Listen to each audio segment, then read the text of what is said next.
Good morning, grade 10, grade 10 Macedonia, Moab, and Nazareth. For today, we are going to talk about preparing cereals and starch dishes. And this is the part 1 of our lesson. All cereals are whole grain and are divided into two.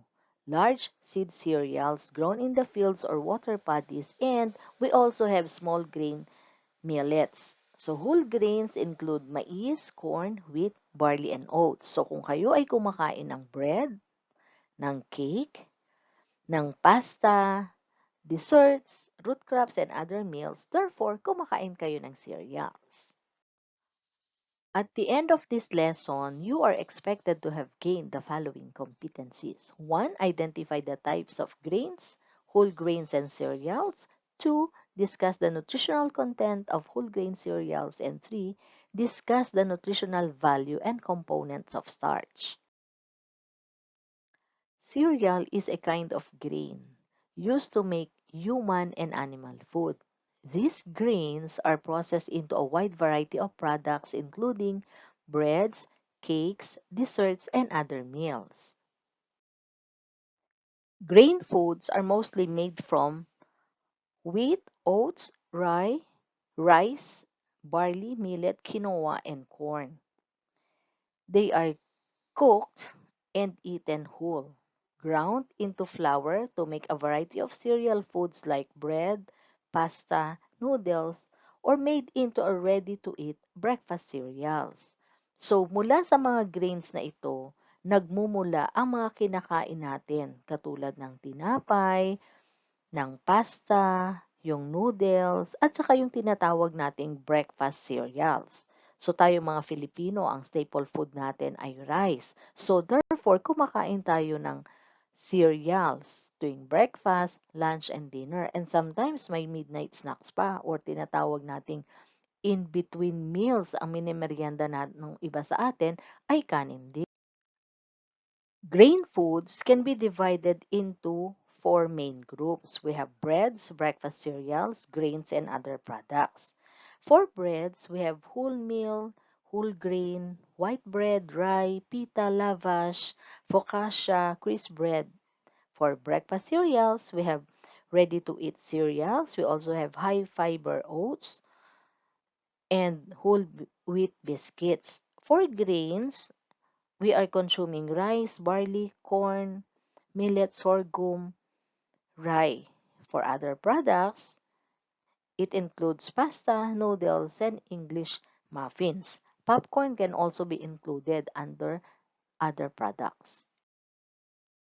The most familiar grains used to make cereals includes rice, maize, corn, rajji, bara, wheat, barley, sorghum, Italian millets, and oats.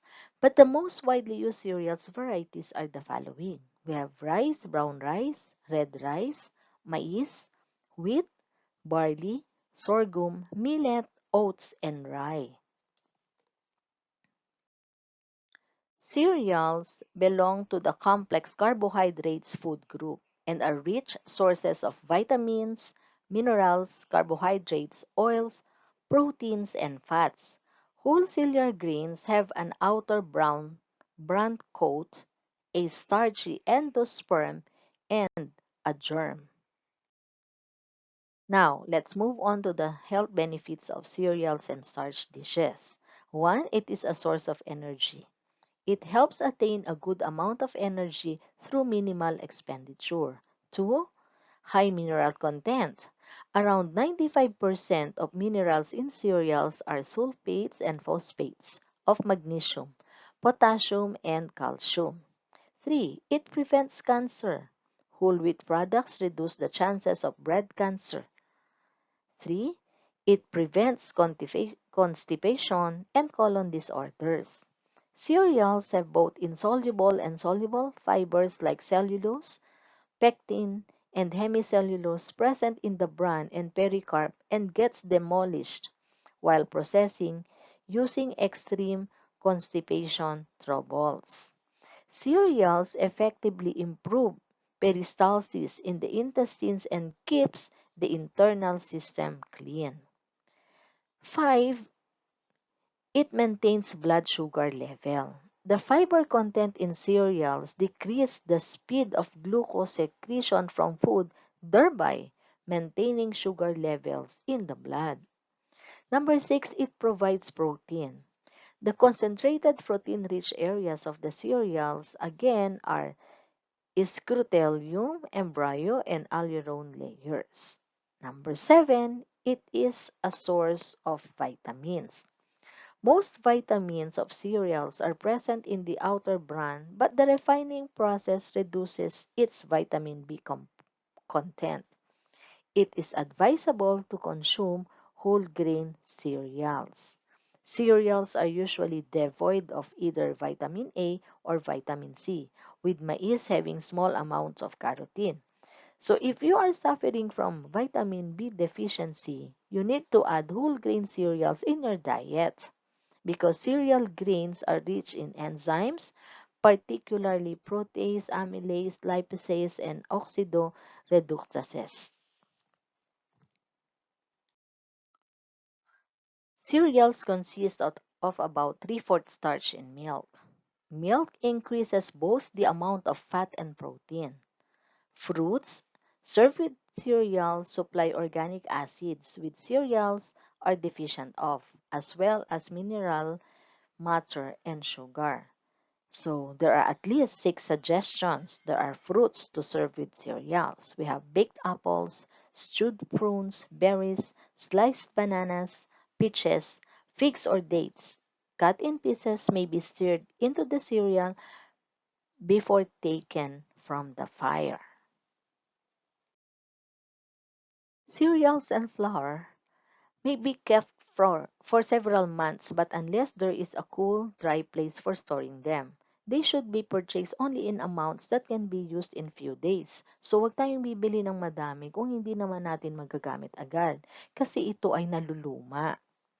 Products made from whole grain are more subject to spoilage than refined products because whole product contain germ, which is high in fat, and when it becomes rancid, offers suitable material for the development of eggs laid by insects.